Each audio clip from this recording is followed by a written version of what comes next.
So hi everyone, I'm Vivek. In the next 20 minutes or so, I'm going to try to convince you of one thing. It's a big thing, which is Rust is the right tool to build an end-to-end robotics company. And all my thoughts, opinions, which I'll be giving it to you, is from my experience at Matic for the last 5.5 years. So a few words about Matic. Will this work? Give me a second. Okay. The goal of Matic is to have elegant and useful robots in every home so that you can save your time and energy. A few numbers to substantiate my claims. In 2025, we have cleaned in total 49 million square feet, which would be roughly twice the size of Golden Gate Park. As of yesterday, we have shipped around 2,400 robots. And, by end of this year, we'll be shipping 7,000 robots. The parts are ready, and our plan is to ship 60,000 robots in your homes. So Matic, like Apple, Tesla, does its own hardware and software. So we design, manufacture, and package the hardware, and we design and write the whole suite of software, all the way from kernel, FPGA, planning algorithms, and user apps. And we all know hardware is hard, and you add autonomy on top of it, it gets 10x harder. And what do you get? You get complexity. So the question is, how do you control this complexity? How do you handle this complexity? And no surprises, my claim is Rust is the right tool to handle this complexity. And if you have to take one message from this talk, it would be this, which is Rust can handle the complexity if it is the single language used across the whole company, or as much as possible. So let me give you a few parallels. The first thing is neural networks. Neural networks is a single class of algorithms which has solved problems all the way from computer vision, you have weather forecasting, you have recommendation systems, and it's also used at CERN. We have more such examples where a single well-abstracted solution has just scaled very well, Linux being another one where Linux can support $500 IoT device. At the same time, it can support a $10 billion cluster. Similarly, Docker works on my machine, one machine, it works on all machines, and so on. And in the history of technology, one thing which we've learned is a single well-designed abstraction is much better than specialized solutions. Okay? Now you might be wondering, this guy is talking a lot. He's making lofty claims, and he's giving only analogies. How does actually Rust work? And what I'm going to do is I'm going to just go to the extreme end and give you a few examples, and you'll see it for yourself. So the first amazing feature about Rust is it is memory safe. That is, you will not get memory faults at all. And to illustrate this, I have a deceptively simple example on the left-hand side, C++. It's 5 lines of code. The compiler compiles it happily, and the program errors out unhappily. And this is just 5 lines. Now, if you have a code base of 1 million lines, this is an everyday problem. On the other side, I have replicated the same code at Rust. And when you actually try to compile it, the compiler doesn't allow you to compile it. The compiler has a system called borrow checker, that can mathematically prove that, hey, this code will not have memory faults, and it was unable to prove here. And hence, Rust solves the problem by not even introducing memory faults at compile time. My second favorite feature is what Rust does not have. It does not have null pointers. I believe it's $1 billion mistake. So here is an even simpler code, 2 lines. The compiler happily compiles it, you run it, you get an error. And now again, 1 million line of code. This is an everyday problem. Whereas this is the roughly equivalent code on the Rust on your right. And because Rust does not have null pointers, it makes sure that you write the code properly. And as a result, Rust does not have null pointer exceptions. The third one is all of us want fast computers. We want our programs to run fast. And in today's world, the way you run fast is you parallelize, right? You parallelize across 10 cores, 32 cores. Again, a simple looking C++ example on the left, very simple. And the last line there has a data race. Whereas the equivalent example on the Rust end does not have a data race. In fact, the Rust language guarantees you mathematically that you cannot have data race between your threads. And what that enables is fearless concurrency. That is, you just use the word PAR underscore, which stands for parallel, and all your iterators become concurrent across all your threads. For me, that's magic. And it are these three properties and many more such properties is what makes Rust a very, very good language. And one thing which we've learned in the last 3 slides is C++ is wildly unsafe, right? So I'm going to just zoom up a little, and I'm going to describe a typical stack of a robotics code base. In the center, you have C++. Even though I have given you 3 bad examples of C++, I love that language. It's a great language. It's been there for 50 years. It has its pros, it has its cons. So the pros of C++ is it has very rich abstractions, which allows you to handle complexity. And it has zero cost abstractions, so you get that performance for almost free.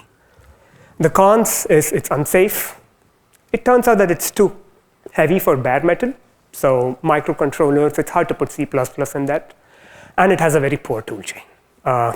Starting off a Rust project, all of us have spent sleepless nights like trying to get CMake list working. But it's a great thing used for image processing, SLAM, planning. And then a natural progression is Java, which takes care of memory for you. It says, hey, I got this garbage collector for you, so you don't have to worry about memory. But this abstraction is not free. During the runtime, you get pauses. The pauses can be all the way to 50 seconds, 50 milliseconds. And for a robotics application which is running at 30 FPS, 50 milliseconds is a non-starter. And it happens to have, unfortunately, a poor tool chain. Again, great language, but it has its pros and cons. So these 2 languages, it's very hard for a new person to just start a project. And that's where Python comes in, Python is very easy to start. It almost reads like English. It has an amazing ecosystem and a really good community. But all of this comes at a very, very heavy cost. It is slow. No compile time checks. The GIL, global interpreter lock, makes it very hard to multi-thread. And then we have JavaScript, comes from a different angle of being a web native language. Again, great ecosystem, really good community. But like Python, this is slow, and the type is kind of unsafe. And C, the mother of all languages. The pros, zero overhead. You get complete control over the hardware, and it runs really fast. But the cons are it's primitive and it's unsafe. So this is what a typical stack looks like, and I claim this is what leads to complexity. Each decision seemed right, but when you put them together, you get this complexity. You have silos in your team. Some people understand some, and then there is a lot of communication gap. And my claim is Rust can actually handle this complexity. So of my bingo card, in case you're noticing, I have scratched 3 letters already with the 3 properties. And now I'm ready to scratch the rest. So the first thing which I want to say is Rust can actually replace C. Why? Because Rust has this mode called no STD, which stands for no standard library, which is a much smaller language which can actually go on bare metal. And Rust also has ABI compatibility. It's like a big word for saying Rust can call C functions can call Rust functions at the level of language. You don't need any other library, which means you have a project, it's C, great, but if you want to start extending it, you can start using Rust the next minute, and it's very easy to cross-communicate, right? Next, C++. This is not a surprise. Rust also, like C++, has very rich abstraction. I've shown you parallelism already. So it does enable us to completely replace C without all its issues. And then comes Java. Rust is memory safe at the start, so no need of a garbage collector. And it has a first-class support for async, which means that for your apps and your web services, which depend a lot on the network, files, I/O, these things is supported first class. That way the code is really fast. And the good thing about Rust is it is compiled to LLVM. That basically means that you can compile Rust to a very, very large variety of hardware. So you don't have to really start changing your code each time you move on different hardwares. Next comes Python. With Python, it's half a story. Python is used a lot for data pipelines and a lot of tooling, and I believe Rust is actually a really, really good tool to have tooling. In fact, our favorite Python tool of 2025, UV, is completely written in Rust. And you get all the nice properties. It is fast, can scale really well. Then comes JavaScript here also. It's half a story. A lot of internal tools can be written in in Rust, because like no STD, there is another mode in Rust which is called WASM, which stands for WebAssembly. What is WebAssembly? It is a mode where your Rust compiles into WebAssembly, which can run natively on all browsers. So you write one piece of code, you can open a standalone app, or you can run it inside your browser. So Rust helps us unite the stack and actually rein in the complexity. The next thing which is very important is toolchain. Coding is, as the previous talk was about NixOS, coding is not just about code. It's about the tools around it. And Rust comes with a really good toolchain. The most basic one is formatting and linting. It comes in with a native formatter, a native linter. What that enables is all the Rust code around the internet looks and feels the same. It removes this layer of cognitive load. Then it comes with a really good package manager and build system. In fact, UV is completely modeled around Cargo, the Rust package manager and build system. Again, this works out of the box, and the advantage is it's very easy to start a new project, which is what Python and JavaScript provide you. And then it has a library registry documentation. All of these add up, they stack up. And then you don't need this one or two people in the team who understand package managing, who understand formatting, linting. It's native. And how does it translate to the team? What are the second order effects? The second order effects are you spend more time in developing and less time in debugging, because you do not have that many bugs to begin with. And because you do not use so many languages, no need of cross-language communication, converters. These things can get hard on developing side, but also at runtime. And it removes the entire need of memory sanitizers, because you have a mathematical proof that your code is safe, and all the fuzzers and everything required. How does it translate at the team level? The previous one was what a developer would feel like me. This is what a team would feel. You have a shared code across your whole company. So at Matic, we have this one module which defines a camera. Camera starts from supply chain, procurement, building, testing, and using the robot. And now almost all of it uses the same module of camera, which means that if a test is being run in, say, Vietnam for a smaller part, it runs the same code as the code which is run on your homes. And by not splitting your team across many languages, you let people develop deep mastery over this one language, and it actually adds up. And lastly, your team is fluid.